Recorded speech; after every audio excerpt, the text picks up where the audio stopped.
Hi guys, welcome to Pragali embroidery. நம்ம இந்த வீடியோல 3D butterfly patch எப்படி பண்றதுன்னு தான் பார்க்க போறோம். நிறைய பேர் நம்ம சேனலை இன்னும் சப்ஸ்கிரைப் பண்ணாம பார்த்துட்டு இருக்கீங்க. ப்ளீஸ் சப்ஸ்கிரைப் பண்ணிக்கோங்க. இந்த வீடியோ உங்களுக்கு பிடிச்சிருந்தா வீடியோக்கு ஒரு லைக் கொடுத்துருங்க. வாங்க இப்போ நம்ம எப்படி பண்றதுன்னு பார்க்கலாம். இதுக்கு ஒரு ட்ரேசிங் சீட்ல நான் 2 சைஸ் பட்டர்ஃப்ளை வந்து ட்ரேஸ் பண்ணி எடுத்து வச்சுருக்கேன். இப்போ 2 லேயர் நான் பண்ண போகிறேன். அதனால் பிக் சைஸ் ஒன்று, ஸ்மால் சைஸ் ஒன்று நான் ட்ரா பண்ணி ட்ரேஸ் பண்ணி வச்சுருக்கேன். ஃபேப்ரிக்லையும் ட்ரேஸ் பண்ணிவிட்டேன். இப்போ நம்ம இதை எப்படி டிசைன் பண்ணுறதுன்னு பார்க்கலாம். ஃபஸ்ட்டு நான் பட்டர்ஃப்ளைக்கு ஜரியில் அவுட்லைன் கொடுத்துக்கிறேன். 2 லைன்ஸ் வந்து நான் கொடுத்துக்கிறேன். இப்போ குட்டி குட்டி செயின் ஸ்டிச்சாக நான் கொடுத்துட்டு வரேன். ஏன்னா வந்து நான் இதை க்ளூ அப்ளை பண்ணி கட் பண்ணி பேட்ச் மாதிரி எடுக்க போகிறேன். ஸோ அதனால் வந்து ஸ்டிச்சஸ் பிரிஞ்சு வராமல் இருக்கணும். அதனால் குட்டி குட்டியாக செயின் ஸ்டிச்சஸ் வந்து நான் கொடுத்துக்கிறேன் ஜரியில். அதோட ஷேப் மாறாமல் அப்படியே அதே மேலேயே கொடுத்துட்டு வரேன்.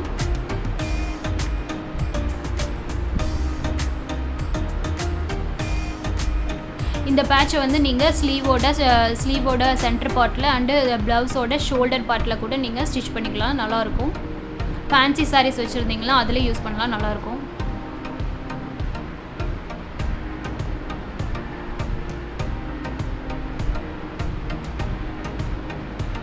இது பட்டர்ஃப்ளை ஷேப்பில் தான் பண்ணணும் இல்லை, நீங்கள் எந்த ஷேப்பில் வேணால் பண்ணிக்கலாம். ப்ரொசீஜர் சேம் இதே தான்.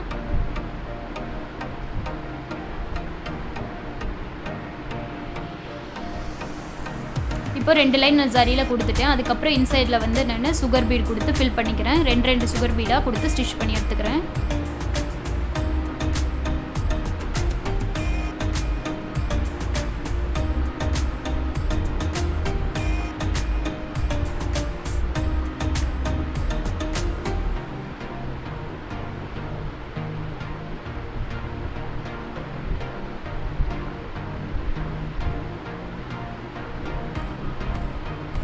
உள்ளே இருக்கிறதுக்கும் அதே மாதிரி நான் ட்ரா பண்ணியிருக்கிற அந்த இதுக்கும் வந்து சுகர் பீடு கொடுத்து கம்ப்ளீட் பண்ணிக்கிறேன். ரொம்ப ஈஸியான ஒர்க் தான், பிகினர்ஸ் கூட ஈஸியாக பண்ணிடலாம். பீடு வந்து ஸ்டிச் பண்ண தெரிஞ்சால் போதும்.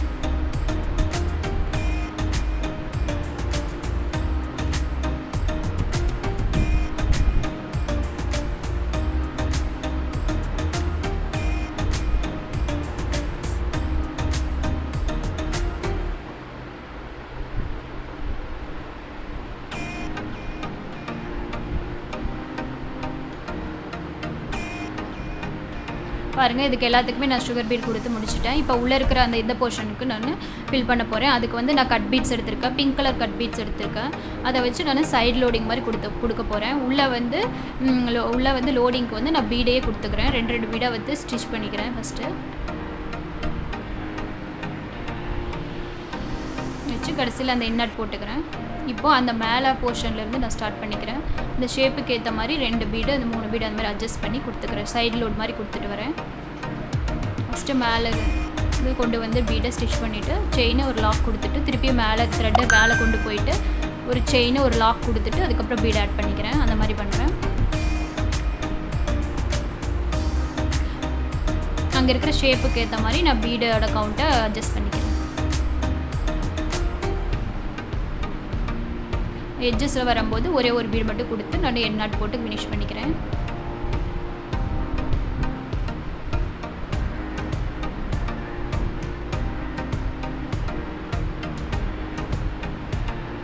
பாருங்கள், இந்த இடத்துல தெளிவாக காட்டுறேன். ஃபஸ்ட்டு லோடிங்க்கு வந்து நான் பீடியை கொடுத்துக்கிறேன். அந்த பிங்க் கலர் பீடியை 2 பீடு ஆட் பண்ணிவிட்டு செயின் லாக் கொடுத்துட்டு திருப்பி த்ரெட்டு மேலே கொண்டு போயிட்டு ஒரு செயின் லாக் கொடுத்து மறுபடியும் பீடு ஆட் பண்ணி கீழே கொண்டு வரேன். இந்த மாதிரி ஃபுல்லாக வந்து சைடு லோடு மாதிரி கொடுத்துக்கிறேன். ரொம்ப உள்ள தண்டி ஸ்டிச் பண்ண வேண்டாம். ஏன்னா அந்த நம்ம கொடுத்துருக்கிற சுகர் பீடோட ஷேப் வந்து மாறிடும். கரெக்டாக உள்ளேயே கொடுத்துட்டு வாங்க ஸ்டிச்சஸை. அப்போது அந்த ஷேப் மாறாமல் அப்படியே நமக்கு கிடைக்கும்.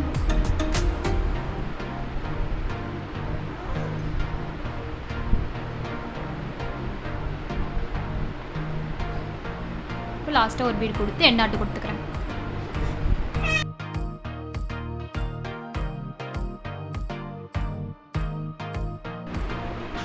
இப்போது அந்த மேலே ஹெட் போர்ஷனுக்கு மேலே இருக்கிற பார்ட்டுக்கு நான் வந்து க்ரீன் கலர் கட் பீட் எடுத்துக்கிறேன். அதை கொடுத்து நான் ஃபில் பண்ணிக்கிறேன். ஒவ்வொரு பீடாக நான் ஸ்டிச் பண்ணிக்கிறேன் அந்த ஷேப்புக்கு ஏற்ற மாதிரி.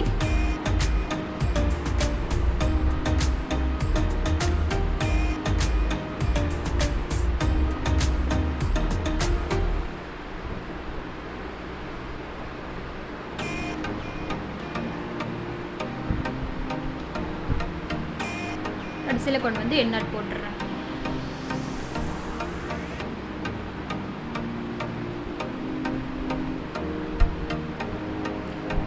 இப்போ அந்த உள்ளே இருக்கிற ஸ்பேஸ்லையெல்லாம் எம்டி ஸ்பேஸ்லையெல்லாம் நான் ஃபஸ்ட்டு பேர்ல் பீடு வந்து அங்கங்கே ஸ்டிச் பண்ணிக்கிறேன். ரேண்டமாக ஜஸ்ட்டு ஒரு பீட் கொடுத்துட்டு ஒரு செயின் கொடுத்துட்டு ஒரு எண்ட் நாட் போட்டு விட்டுறேன். அந்த மாதிரி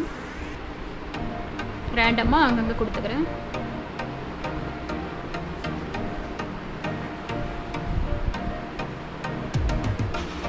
அதுக்கப்புறம் நான் அதில் பீட் வாட்டர் ஃபில்லிங் பண்ண போகிறேன். அதுக்கு பீட்ஸ் எடுத்துகிட்டு நான் வாட்டர் ஃபில்லிங் மாதிரி கொடுத்துக்கிறேன். இதுக்கு வந்து த்ரெட் ஒர்க் வாட்டர் ஃபில்லிங் மாதிரி நம்மளுக்கு ஷேப் வந்து தேவையில்லை, எந்த ஷேப்பில் வேணால் கொடுத்துக்கலாம். அந்த ஸ்பேஸ் மட்டும் நம்ம ஃபுல்லாக கேப் இல்லாமல் ஃபில் பண்ணால் போதும். ஒவ்வொரு பீடாக நான் ஸ்டிச் பண்ணுறேன். நீங்கள் இதுக்கு வந்து ஷேப் இம்பார்ட்டன்ட் கிடையாது, அந்த ஸ்பேஸை மட்டும் நம்ம ஃபில் பண்ணிட்டால் போதும். இது பார்க்க லுக்கு நல்லாயிருக்கும் கடைசியாக முடிச்சுட்டு பார்க்கும்போது.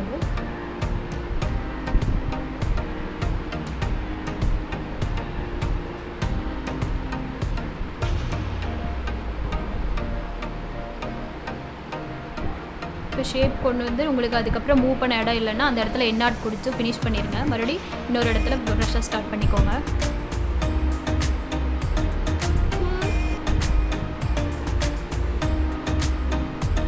இதே மாதிரி அந்த ஃபுல் ஃபேஸையும் நான் கம்ப்ளீட் பண்ணிக்கிறேன். கேப் தெரியாத மாதிரி ஃபுல்லாக ஃபில் பண்ணிக்கணும்.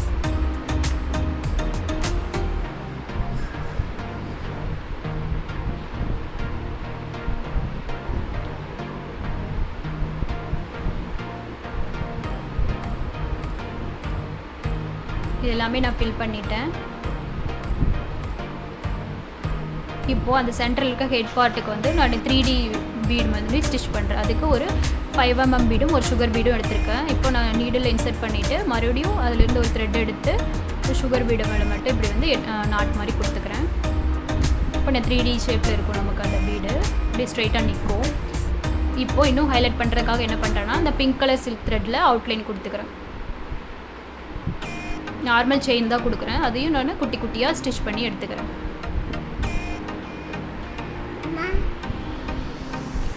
நம்ம பேட்ச் பண்ணுறதுக்கு எல்லாத்துக்குமே சேம் கான்செப்ட் இதுதான்.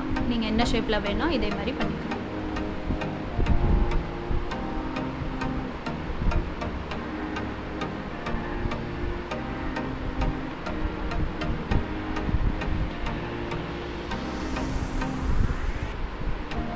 ரொம்ப த்ரெட்டை இழுத்து பிடிச்சி கொடுக்க வேண்டாம், நல்லா லூஸ் விட்டு ஃப்ரீயாகவே கொடுங்க, அப்போ தான் நல்லாயிருக்கும்.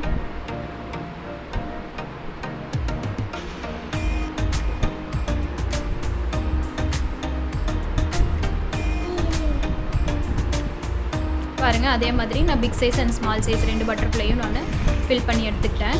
இப்போது அந்த ஸ்மால் சைஸ் பட்டர்ஃப்ளையை வந்து இது மேலே வச்சு ஸ்டிச் பண்ண போகிறோம். அதனால் அந்த சென்டர் ஸ்பேஸை வந்து நான் அப்படியே விட்டுட்டேன், அதை அங்கே எந்த ஒர்க்கும் பண்ணலை. இப்போ அந்த ஸ்மால் சைஸ் பட்டர்ஃப்ளைக்கு க்ளூ அப்ளை பண்ணி ஆல்ரெடி நான் ட்ரை பண்ண விட்டுட்டேன். ட்ரை ஆனதுக்கப்புறம் அதை கட் பண்ணி எடுத்துகிட்டு இப்போ இது மேலே வச்சு நான் ஸ்டிச் பண்ண போகிறேன். நார்மல் சீவிங் த்ரெட் எடுத்துகிட்டு அதில் ஸ்டிச்சஸ் கொடுத்துக்கிறேன். இதுக்கு மட்டும் சென்டர் பார்ட்டில் நான் சுகர் பீட் வச்சு கம்ப்ளீட் பண்ணிக்கிட்டேன். கீழே இருக்கிறதுக்கு நான் எம்டி ஸ்பேஸ் அப்படியே விட்டுட்டேன். பாருங்கள், கம்ப்ளீட் பண்ணிட்டேன். அது அடுத்தது வந்து ஹேங்கிங்ஸ் ரெடி பண்ண போகிறேன். அப்போ அதுக்கு நான் ஒரு ட்ரையாங்கிள் ஷேப்பில் ஹேங்கிங்ஸ் ரெடி பண்ண போகிறேன். அதுக்கு கீழே நான் ட்ரா பண்ணி வச்சுருக்கேன். அந்த ஷேப்புக்கு சைஸ் ஏற்ற மாதிரி அதுக்கேற்ற மாதிரி நான் கொடுத்துக்கிறேன். இப்போ பிங்க் கலர் பீடியை நான் ஃபுல்லாக லோட் பண்ணிட்டேன். அதுக்கப்புறம் ஒரு சுகர் பீடியும் அதுக்கப்புறம் ஒரு கிறிஸ்டல் பீடியும் ஆட் பண்ணியிருக்கேன். இப்போது அந்த சுகர் பீடை மட்டும் எடுத்து விட்டுட்டு மறுபடியும் நீடில் அதுக்குள்ளே இன்சர்ட் பண்ணி எங்கேருந்து நீடில் வெளியெடுத்தனோ அங்கேயே வந்து நான் பஞ்ச் பண்ணி அந்த பக்கத்துலேயே வந்து பஞ்ச் பண்ணிக்கிறேன். இப்போ நமக்கு ஹேங்கிங்ஸ் வந்து ரெடி ஆயிரும். த்ரெட்டை ஒரு கையில் பிடிச்சிட்டு நீடில் கீழே இழுங்க. இப்போ ரொம்ப டைட்டாக இழுக்க வேண்டாம், கொஞ்சம் லூஸ் விட்டு இழுத்தா தான் வந்து நமக்கு அந்த ஹேங்கிங்ஸ் வந்து பார்க்க நல்லாயிருக்கும். இல்லைன்னா டைட்டாக இழுத்து பிடிச்ச மாதிரி இருக்கும்.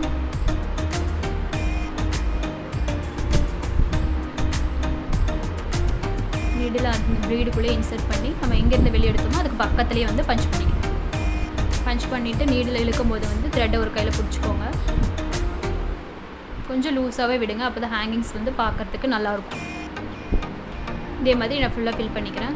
அவ்வளோதான், நம்ம ஒர்க் முடிஞ்சுது. இப்போ இந்த ஃபேப்ரிக்லேருந்து நம்ம கட் பண்ணி எடுக்க போகிறோம். அதுக்கு என்ன பண்ணுறேன் அப்படின்னா, பேக் சைடு திருப்பிட்டு அது அவுட்லைனில் ஃபுல்லாக வந்து க்ளூ அப்ளை பண்ணி விட்டுறேன். அது ட்ரை ஆனதுக்கப்புறம் நான் கட் பண்ணி எடுத்துகிட்டு போகிறேன். ஸோ அவ்வளோதான், நமக்கு பேட்ச் ரெடி ஆகிடுச்சு. இந்த ஒர்க் உங்களுக்கு பிடிச்சிருந்தா வீடியோக்கு லைக் கொடுங்க, கமெண்ட்டில் சொல்லுங்கள் எப்படி இருந்ததுன்னு சொல்லிட்டு. மறக்காமல் நம்ம சேனலை சப்ஸ்கிரைப் பண்ணிக்கோங்க. தேங்க்ஸ் ஃபார் வாட்சிங்.